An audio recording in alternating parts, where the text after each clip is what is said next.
They phased out Brian Thomas. This could be one of the ultra rare situations that we see a first round receiver traded in the offseason.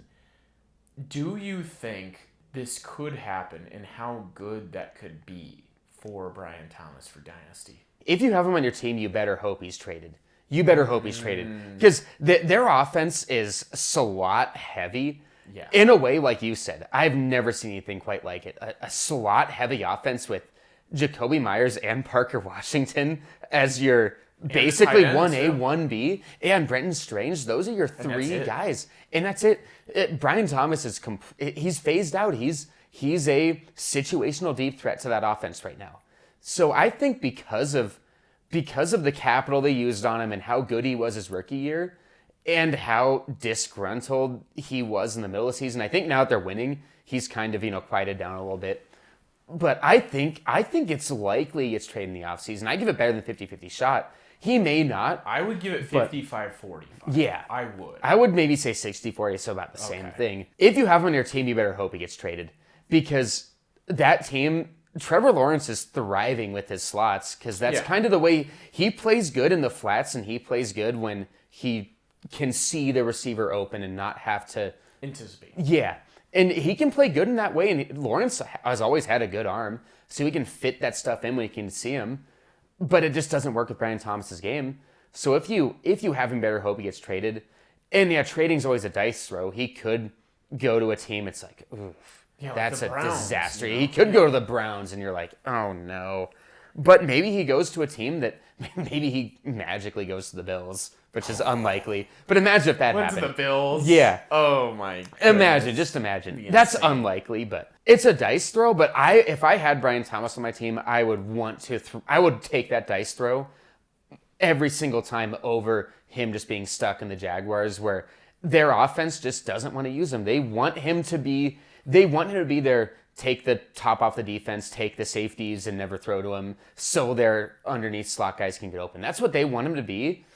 And as long as he's on that team, that's all he will be. I think we've seen the way Lawrence plays, the way that Liam Cohen knows how Lawrence plays. Yeah.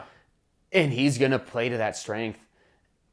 And you just kind of got to accept it if you have him. So, you better hope he gets traded. To a guy who never throws to wideouts, it's hard to do anything.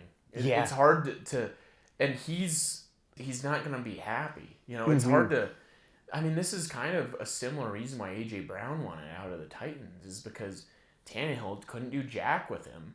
He goes to the Eagles and gets 1,400 yards, It could be one of those situations. It could be a A.J. Brown situation. Because Lawrence just doesn't like to throw to those guys. And look at how... I was one of the people that thought that Calvin Ridley was going to be super sick with Lawrence in Jacksonville. Barely got 1,000. Yeah. And he's thrown to slots this entire time, too. Well, think about how much Lawrence loved Christian Kirk. Christian Kirk, a great example. And think about how much he loved Evan Ingram. Evan Ingram had one of the best tight end seasons of the last, 20 years. People forget how good Evan Ingram was that year. Brenton Strange, Parker Washington, Jacoby Myers, all slot guys. Parker Washington now has 2 straight games over 100 yards. Is he that good? Jacoby Myers a couple weeks ago had that same streak too. He just cannot throw outside the numbers. And that's, I think we can establish that now because Mac Jones was throwing outside the numbers with ease. And that's why Brian Thomas had 1,300 yards. And you can't even say it's Lawrence's bad take, because Lawrence has been really good these last few weeks. I told him not to trade him because you could get a first round out of him. Imagine if the Bills, right? The Bills, they make it to the second round of playoffs, get bounced, because their defense sucks and they have no weapons, right? So you're looking at, the 25th pick or whatever, 26th. They trade the 26th pick for Brian Thomas. I mean, doesn't get much better than that for both teams. It doesn't get much better than that. A guy you don't use and you get a second first out of it? Yeah. I think he'd be a great fit for, the Broncos, too. Oh, yeah. Bo Nix loves throwing to Troy Franklin all the time. The guy gets, 8 targets a game and drops, 2 of them per game. Imagine how much better Brian Thomas would fit in that role. On the outside, opposite Sutton, maybe for 1 year, and then fill in as the one, maybe just right away. That'd be worth the first... A lot of teams... he'd be worth a first-round pick for sure. Yeah. I mean, even the 49ers, man. If we just went out, here's our first, our 26th pick. Yeah. Here's our first for Brian Thomas. Imagine how unbelievably sick. No, we'll give you Ayuk too. We'll give you Ayuk and our 26th pick. Do you think the Jaguars would not be jumping all over that? We'll give you Ayuk and the 26th for Thomas. Win-win for both teams. That's insane. That'd be super sick.